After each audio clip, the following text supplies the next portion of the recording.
नवोत्थान इस धम्मा के 5वें भाग में आप सभी लोगों का स्वागत है। कपिलवस्तु में एक शाक्य रहा करते थे जिनका नाम था दंडपानी।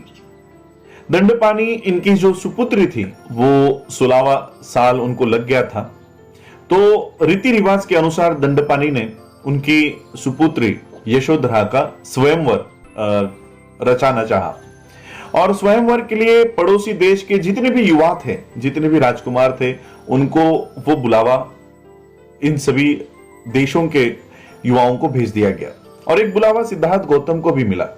सिद्धार्थ गौतम भी अपना 16वां साल पूरा कर चुके थे और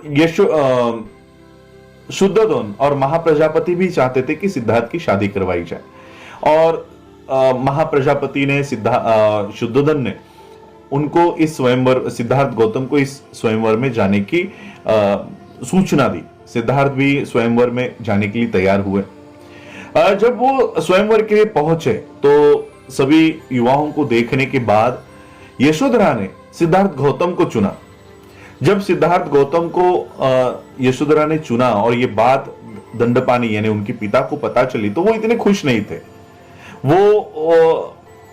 वो अपने बेटी से यानी यशोधरा से जाकर कहने लगे कि सिद्धार्थ को तो साधु संतों का साथ पसंद है, एकांत पसंद है, ये एक अच्छे गृहस्थ साबित नहीं हो सकते।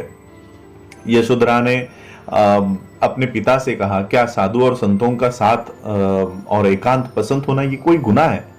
तो यशोधरा के माता ने देखा कि यशोधरा कितना निश्चित है और फिर उन्होंने दंडपानी से कहा कि नहीं, अभी अगर हमारी बेटी इतनी निश्चित है तो हमें उनको अनुमति देनी चाहिए। बाहर सभी जो अलग अलग देशों से युवा आए थे उनको यह अपमानित लगा।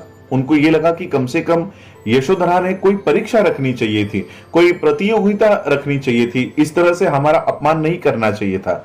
लेकिन फिर भी सभी युवा शांत थे। उनको लग रहा था कि दंडपानी कम से कम कोई परीक्षा लेंगे। तो सभी युवाओं का गुस्सा देखते हुए दंडपानी ने और सभी युवाओं ने मांग की कि कम से कम धनुर्विद्या की परीक्षा होनी चाहिए। सिद्धार्थ पहले इस परीक्षा के लिए तैयार नहीं थे, लेकिन चन्न जो उनके सारथी थे, सिद्धार्थ के सारथी थे, उन्होंने बताया कि अगर सिद्धार्थ इस परीक्षा को पार नहीं करते हैं, इस प्रतियोगिता में भाग नहीं लेंगे, तो उनके पिता के लिए यानी शुद्धोधन के लिए कितना शर्मनाक होगा, उनके माता के लिए कितना, पूरे परिवार के लिए कितना शर्मनाक होगा और केवल उनके लिए नहीं, ये यशोधरा के लिए भी कितना शर्मनाक होगा। तो चन्न की इस बातों को मानते हुए सिद्धार्थ इस धनुर्विद्या में भाग लेने में तैयार हो गए। सबसे आखिरी बारी सिद्धार्थ की आई और जब सिद्धार्थ ने इस धनुर्विद्या की परीक्षा को पार किया तो सिद्धार्थ का जो निशाना था वो सबसे सटीक था और फिर यशोधरा और सिद्धार्थ की शादी हुई। कई सालों के बाद सिद्धार्थ और यशोधरा को राहुल नाम का पुत्र पैदा हुआ। शुद्धोधन अब खुश थे कि उनका बेटा सिद्धार्थ गौतम अब एक गृहस्थ का जीवन जी रहा है, वो आनंदित थे। लेकिन फिर भी उनको असित की जो भविष्यवाणी थी वो सता रही थी। उनको लग रहा था कि कहीं मेरा बेटा गृह त्याग करके सन्यासी बनके कहीं गृह त्याग ना कर ले। इसलिए शुद्धोधन ने उनके एक महामंत्री थे, पुरोहित थे, उनको बुलाया, उदाइन को बुलाया और उदाइन को कहा कि हमको सिद्धार्थ को काम भोगों में और ये सब विलास में उसको जकड़े रखना है। तो किस तरह से सिद्धार्थ को हम इस पूरे भौतिक और गृहस्थ आश्रम से जोड़ के रख सकते हैं? शुद्धोधन ने अपने बेटे के लिए 3 अलग अलग महल बनवाए थे, एक गर्मी के लिए, एक सर्दी के लिए और एक बरसात के लिए। इस तरह से सारे भोग विलास के साधन शुद्धोधन ने अपने बेटे के लिए खड़े किए थे। उदाइन ने और एक संकल्पना रखी कि सिद्धार्थ को इस काम भोगों में आसक्त रखने के लिए उनके लिए एक अनंतपुर बनवाया जाए, एक ऐसा घर जहां पर विश्व की सभी सुंदरियाओं को, सुंदर सुंदर स्त्रियों को वहां पर रखा जाए। तो इस अनंतपुर की तैयारी कर दी गई। उदाइन ने सबसे अच्छी अच्छी सुंदर सुंदर अप्सराओं जैसी लड़कियों को उस अनंतपुर में लाया और उस अनंतपुर की उन लड़कियों को उदाइन ने समझाकर बताया कि किस तरह से उनको सिद्धार्थ को इन सारी बातों में, काम भोगों में अटकाए रखना है, उसमें आसक्त करवाना है। और सभी स्त्रियां तैयार हो गई। सिद्धार्थ जब आया करते थे तो ये सारी स्त्रियां उनको लुभाने में लग जाती थी, लेकिन सिद्धार्थ का मन कभी विचलित नहीं हुआ। वो ये सोचते थे, अलग अलग स्त्रियां अलग अलग तरीके से प्रयत्न कर रही थी, लेकिन सिद्धार्थ सोचते थे कि ये स्त्रियां इतना भी नहीं जानती कि ये जो उनका सौंदर्य है, ये जो उनका तारुण्य है, यौवन है, जवानी है, ये कभी ना कभी खत्म हो जाएगी और ये बुढ़ापे में बदल जाएगी। क्या वो इतना भी नहीं जानती? सिद्धार्थ अपने निश्चय पर दृढ़ थे और वो इस तरह से इन सारी स्त्रियों को उन्होंने नेग्लेक्ट करके अपने निश्चय पर वो कायम रहे।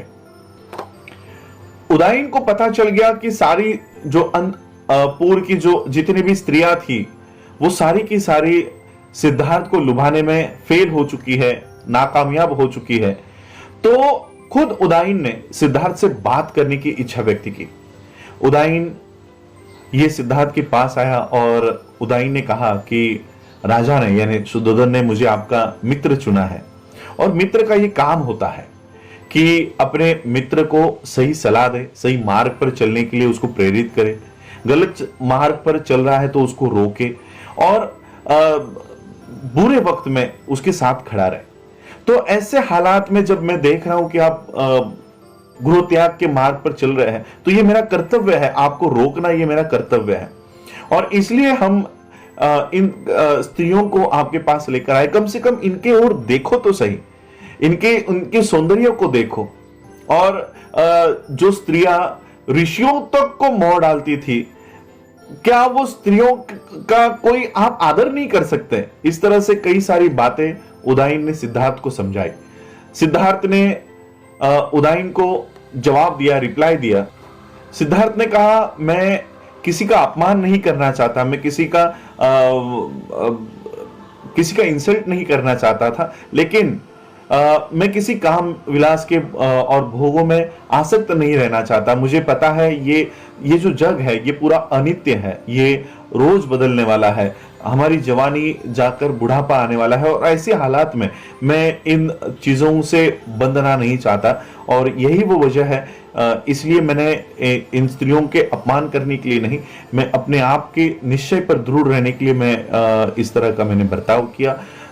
तो सारी बातें उदाइन को ये पता चल गई। उदाइन भी निशब्द हो गए, सिद्धार्थ को क्या जवाब दे और सिद्धार्थ की बताई हुई बातों को किस तरह से उनका खंडन करे ये उदाइन को पता नहीं चल रहा था। उदाइन ने ये सारी बातें राजा को, शुद्धोधन को बताई।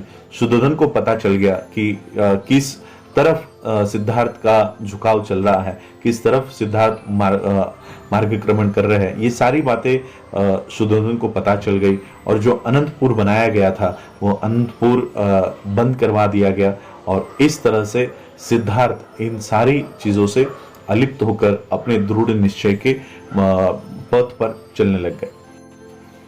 शाक्यों का एक संघ हुआ करता था।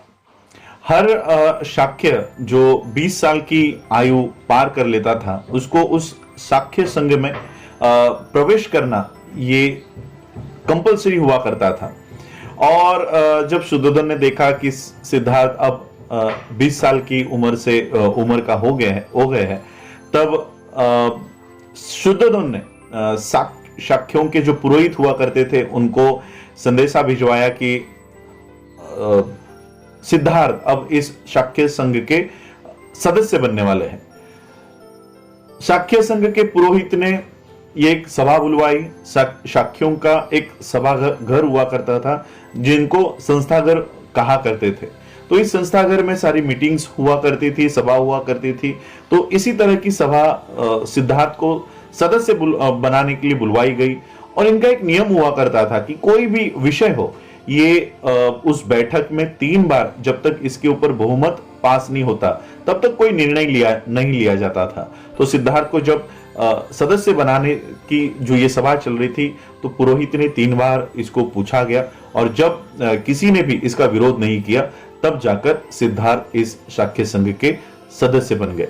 शाक्यों का उस यानी जो शाक्य संघ के सदस्य है, हर शाक्य का वो कर्तव्य हुआ करता था कि शाक्यों की भलाई के लिए वो अपने तन मन धन से वहां पर लड़े और कोई भी क्राइम वो ना करे, कोई भी गुनाह ना करे। और शाक्यों ने जो निर्णय लिया है उसके पीछे हर शाक्यों को दृढ़ता पूर्वक उनको खड़ा रहना, ये उस शाक्य संघ की नियम हुआ करते थे। तो सिद्धार्थ गौतम 20 साल की आयु पूरी होने पर इस शाक्य संघ के सदस्य बन गए। आगे चलकर हम दूसरे एपिसोड में देखेंगे कि शाक्य संघ से सिद्धार्थ की जो बहस हुई और फिर उनको जो गृह त्याग करने की बारी आई, वो अगले एपिसोड में देखेंगे। आप लोगों ने आज मुझे सुना, उसके लिए आभार, धन्यवाद। जय भीम, जय भारत, जय बुद्ध।